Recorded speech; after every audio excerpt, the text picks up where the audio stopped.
What happens when a new director fires a man who has given 32 years to the company without a look, without words in just 30 seconds? He doesn't even realize that he has fired not an employee, but a voice that cannot be silenced. What happened next left the entire system speechless. You know how a typical morning begins for a man who has honestly worked for the same company for over 30 years? I'll tell you, with a cup of bitter coffee from the very mug that no one dares touch in the office kitchen. It stands there like a relic. Because it's mine. Because 31 years ago, I was the one who launched the first project when there was no brand, no website, no little geniuses with iPads. So here I sit this morning, signing thank you cards for the people who actually work. Not the people who move the numbers, but Jen in tech who fixes printers faster than I can swear. For Sam, who hauls boxes around in the basement at a pace like he's under contract to the Olympics. Because you know what? These people are the bones and blood of the company. Not the reports, not the motivational displays in the hallway. It's the people. I signed the whole thing, left the office, and headed towards reception. The plan was simple. Leave the cards with security, wave goodbye to old acquaintances, have a second coffee. But as it happens, it all went to hell in a handful of places. I'm sorry, but there's no other way to put it.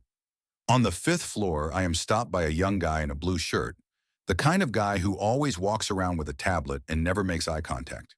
He says, "You're wanted in the conference room." Without elaboration, no reason, no warning. I, of course, was surprised. I'm not the kind of person who gets called in just like that, but I went. I opened the door, and then I realized that this was not a heart-to-heart talk. There are three people at the table: the HR director, some lawyer with a face like he's been divorced 3 times, and, drumroll, the new CEO.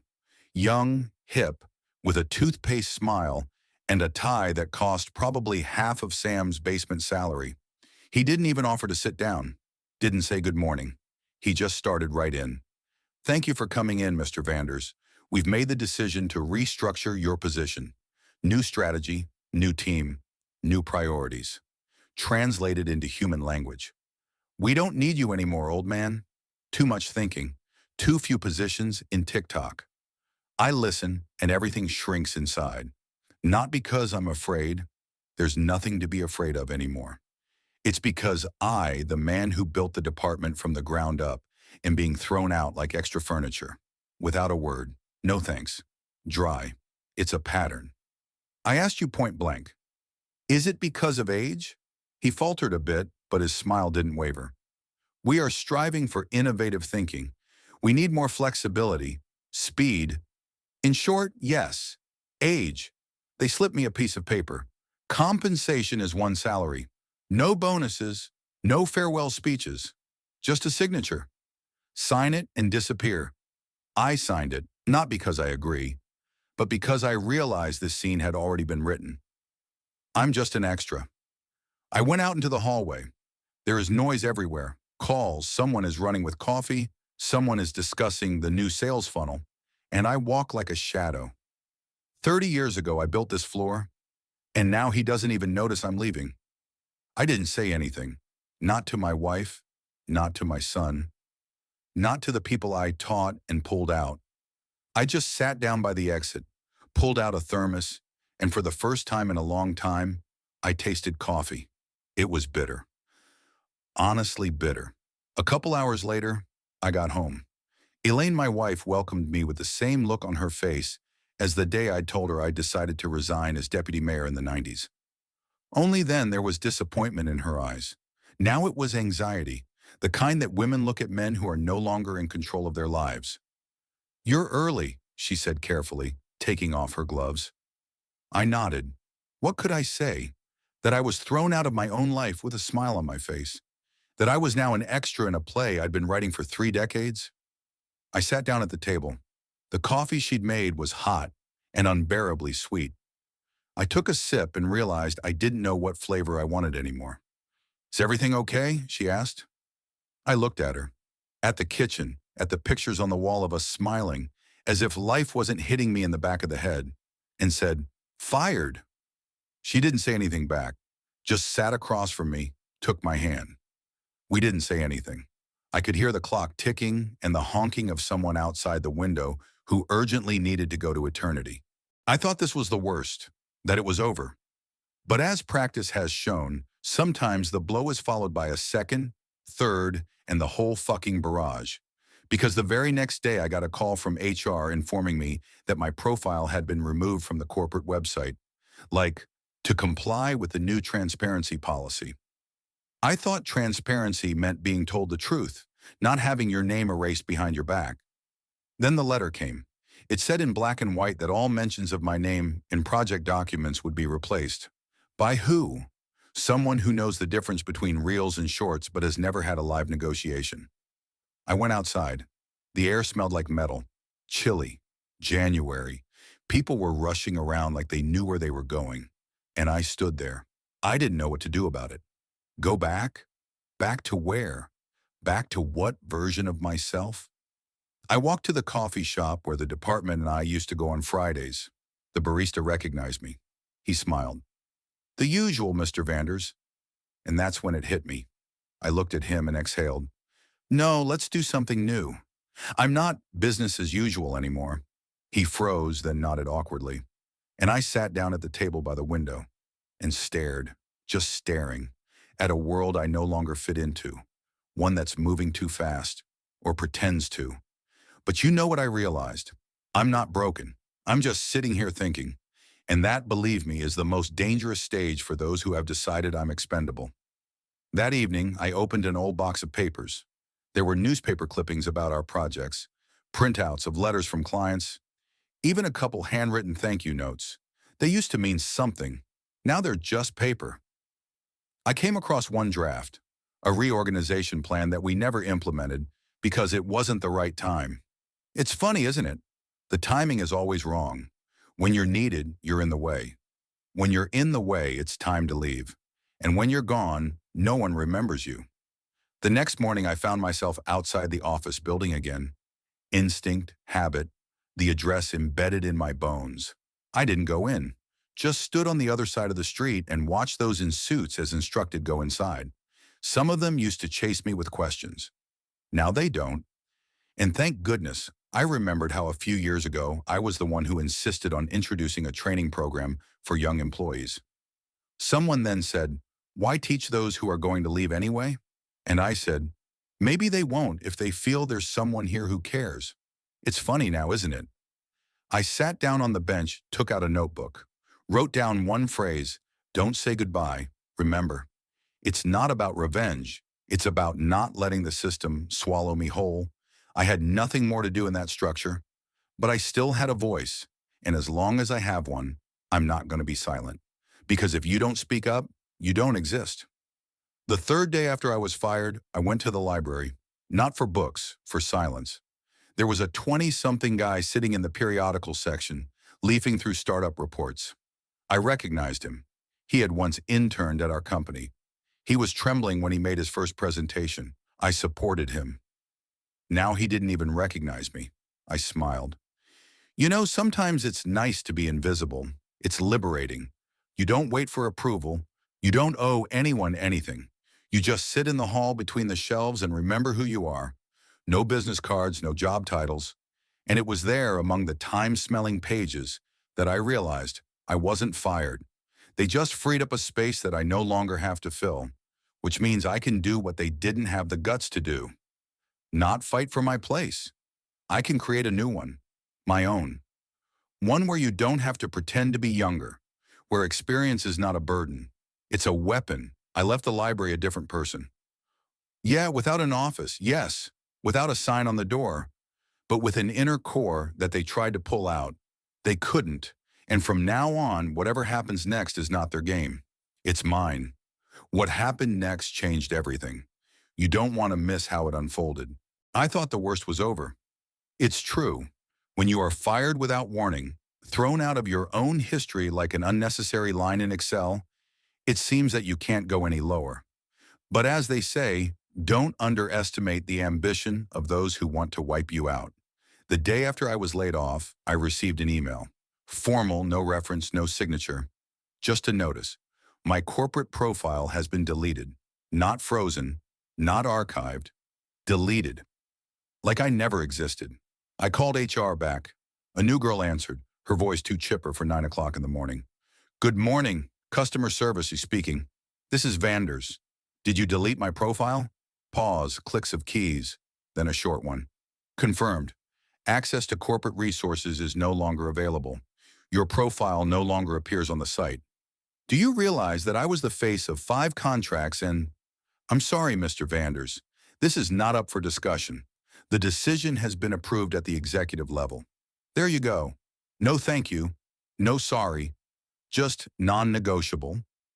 I hung up the phone. I sat down. I picked up a printed list of every project I've done in the last 10 years. You know what that looks like? Like a list of names that no one else remembers. And it's not because they weren't important. It's because memory in a corporation is something you conveniently forget. An hour later, my former deputy, Alex, called. In a whisper, like he was afraid of being overheard. I don't understand what's going on, he said. This morning I got a letter from the top. No more references to you in presentations. It's like you're being dropped. It's not like that, Alex. It is. He stopped talking. Then he added quietly, I don't agree with it. And frankly, I'm disgusted. Disgusting? I'm supposed to be having fun. I hung up the phone and realized, this isn't just a firing, it's a cleanup. It's a cleanup. They want to erase the very fact that I exist. It's like I'm a bug in the system that needs to be fixed. So I did something they didn't expect me to do. I went to a meeting with a client, not as a representative of the company, as a human being. We'd worked with him for years and we had an agreement for a new shipment. I went into the coffee shop where we usually met and waited for him at the window. He walked in, saw me, and froze. Vanders? But, you're fired. Yes. But that doesn't mean I'm no longer the man who's kept your project afloat for the last 3 years. We had a talk, no protocols, no logos on the table. He listened. He asked a couple tough questions, and at the end he said, you know, it's important to me that the people I work with don't disappear just because someone wants to rearrange things. The next day he wrote a letter, an official letter, that without my input, the contract would be suspended. The company had lost a key client, and that's when the real storm started. They started writing to me.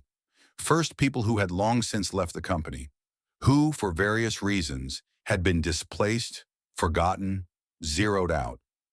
They shared stories, almost all the same: overwork, ignored, and then, thanks for your contribution, and out the door.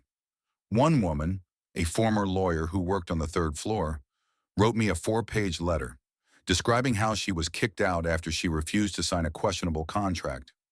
No one defended her, but they replaced her with a more flexible employee. How many of us are like that? And then the people who are still there started writing. But in whispers, through private numbers, old messengers where I still had contacts. Some wrote that they were forbidden to use even the templates I'd designed. Another said they took my picture off the honor board. They removed it so that no one would ask any questions. Well, there were no questions. Everybody understood. I didn't just sit around. I started collecting everything. All the old reports, documents, cases, internal manuals I'd written in my time. Not because I was going for revenge, but because this is my job, my life. And if someone wants to erase it, I won't let them. On the 3rd day after my layoff, I went to the city library. There was a quiet room with newspaper archives where I had once spent hours. I sat by the window and opened my laptop, started writing, not a memoir, not a complaint, but a real chronology. What I had done, who I had worked with, what I had implemented, what projects I had gotten off the ground. It was a strange feeling, putting myself back together, as if you had been broken, but not into glass crumbs, but into constructor parts, and now you could build something new again. No logos, no approvals. Meanwhile, the office was in chaos. One by one, processes began to break down. A contract with a government contractor stalled. The young manager who had been given my direction sent the wrong specs, and the order had to be canceled. 3 days of panic. People were calling their exes, asking them to remember how Wanders did it. It's funny, right? They fire me and then they remember how I kept it together. And of course, no one called me directly. Pride didn't allow it. But clients started asking, where is he? And when the answer was, he doesn't work with us anymore, they nodded and walk away. In those days, I realized one important thing. Sometimes your presence is only felt when you are not there. On the fourth day, I got a call from one of my former investors. We had worked together about 10 years ago. Old, experienced, with a face like a man who will never retire. I heard you got screwed, he said right off the bat. No foreplay. What are you doing? Nothing yet. Sorting through the wreckage, I said. Don't you want to put something new together? And so began a strange spiral. We started talking about ideas. Not a startup, no. Not even a business. But an initiative for those who, like me, had been thrown out of the system but hadn't lost their heads. For those who are not young but not written off either. We've called it a working title, Industry Veterans. A place where experience is not a curse, but currency. While the initial discussions were going on, I was still getting news from the office. Some of them weren't even hiding the fact that things were falling apart without me anymore. Temporary department was what they called what was my team. People were running around in circles like a bad parody of the ops. And that's when, in the back of my mind, I allowed myself something I'd avoided before. I grinned. Because not gloating? No, but justice. Natural like fresh bread. On the fifth day, a former client, Michelle, who worked with us on a contract on the East Coast, texted me. Her message was simple. If you ever decide to get back in the game, text me. I'm here for you. And that, by golly, was worth more than all the certificates I'd been awarded to applause in the boardroom. By late afternoon, I opened my laptop and started a new document. Not from memory, but by plan. Because now I'm not rebuilding, I'm building. From scratch. Without crutches, no falsehoods, a clean slate. Let them cross it out. I'm not in their spreadsheets. I'm in the heads of people who know what it means to really work. And believe me, there's a lot of them. Late at night, I sat on the balcony with a cup of tea and a laptop on my lap. Cars rustled below, a dog barked somewhere. Life went on, and I sat and wrote, structuring thoughts, projects, ideas, not for a report, not for glory, for the sake of proving to myself that I hadn't been erased. I was pushed out, but I stayed. I wrote, you don't have to be convenient for anyone to be valuable. The phrase is simple but clear, and if I could send it back in time, I would, so that the guy who got kicked out of the conference room without a thank you would know, this isn't the end, it's a twist. I also realized one thing. Just because all the doors are locked doesn't mean you can't break down one of your own, or, hell, build a new one from scratch. That's what I'm going to do. Let it be difficult from here on out. Let the system fight back. But now I know who I am, and I know that silence is not a weakness. It's a warm-up for the next step. The thoughts didn't end there. I wrote down another line. They may have taken me out of the office, but not out of people's minds. And you know it's true. The memory isn't in HR's. It's in the voices of those who whisper, we remember. You can't erase that. Never. This is the climax. Everything you've been waiting for is right here. Stay to see the hero put everyone in their place. I thought everything that had happened in the last few days would be over. But it wasn't. It was just the swing of the pendulum. The real blow came unexpectedly. First, a call from a journalist. Then, a mention of my name in the article about the failure of the state contract. And finally, a letter from a board member. Straightforward, no curtsy. We want to understand exactly what went wrong. Can you come down here? I chuckled. Of course I can. Just not for a bow, and not with a report in my teeth. I'm coming because I have a voice, and it will be heard. When I walked into the conference room, nobody stood up. They used to. Respect, status, all that. And now? Now it's just dry faces and empty files. But it didn't matter. That's not why I'm here. You want to know what went wrong? I started it. All right, then listen. And I told you, without bills, how experienced employees were squeezed out for the sake of the youth initiative, how they nullified the knowledge repository, how they killed the culture for the sake of presentation wrapping. I spoke calmly, but every word was a shot. Some lowered their eyes, others took notes. But the room hung with a tension they hadn't felt in a long time, because the truth always warms when it's been hidden under KPI plastic for a long time.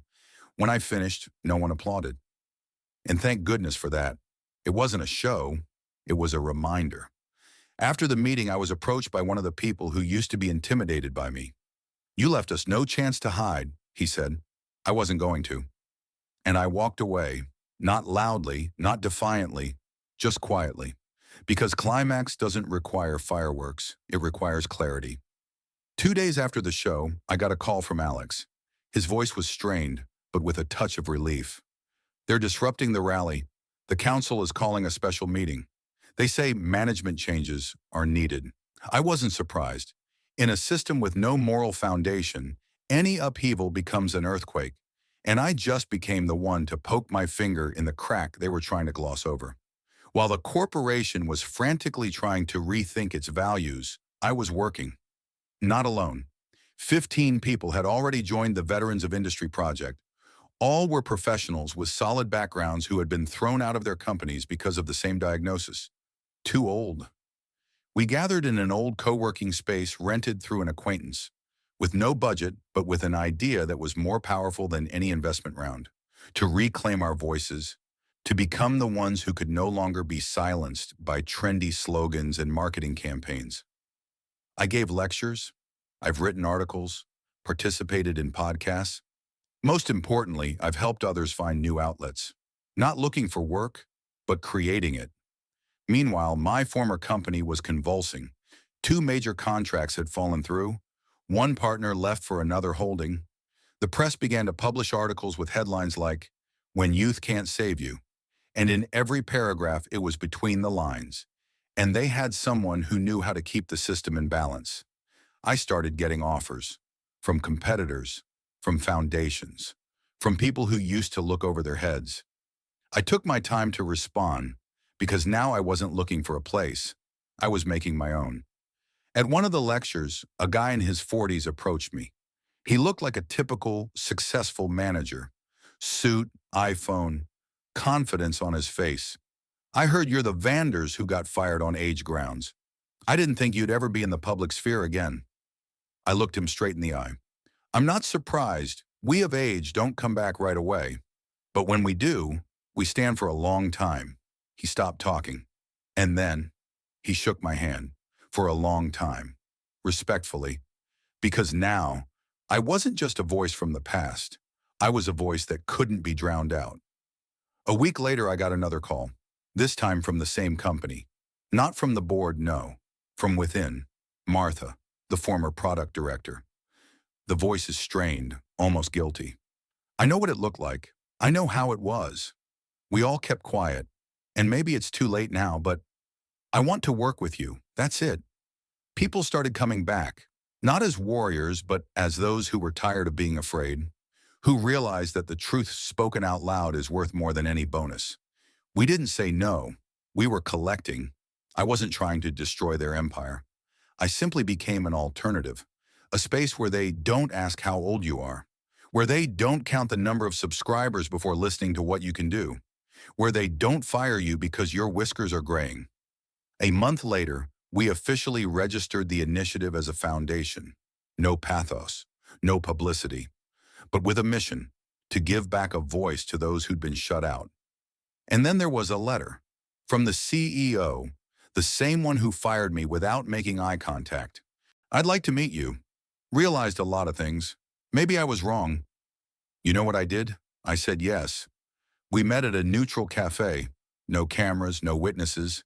He sat across from me, arms crossed, still as polished as ever. Still so right. "I didn't expect you to, turn the tide," he said. "I wasn't trying to. I just stopped talking." "Why did you even come?" I leaned back in my chair. "So you can see that I can't be removed from my memory. I can be removed from the office, but not from people's voices." He nodded. He didn't argue, just nodded. And that was better than any apology. I didn't walk out of there with victory, with peace, because revenge is weakness, clarity is strength. And today I had it all: a voice, a team, respect. something you can't fire. A month after that meeting, I got a letter, this time from a young analyst I'd once trained. He wrote, "I've been silent all this time. I was afraid, but I saw what you were doing. Thank you. Thanks to you, I applied and left. I don't want to be part of a system where truth is a threat." I reread that letter 3 times, and I realized that it was worth going through everything for those lines. Our foundation began to gain momentum. We opened a counseling line, began to hold webinars, help with legal defense. Even people who had once laughed at us started donating money, because now they realized that tomorrow the system could swallow them too. One day I came out of the office, our new office, and saw a woman in her 50s at the entrance. She was holding a folder and shifting nervously from foot to foot. "Are you Vanders?" she asked. "Yes." "Yeah, I was an accountant for 27 years. I was fired. Quietly, no reason. Just because automation." She held out a folder. "I don't know what happens now, but I do know that if anyone realizes I'm not a number, but a person, it's you." I took the folder and said, "You're here for a reason. Nobody here is a number. Here, everything starts over." And when I looked up, I saw a line behind her, a real one. People, folders, papers, hope. They didn't come for pity. They came for opportunity. And I realized it was my turn not to fail. It wasn't a grand finale.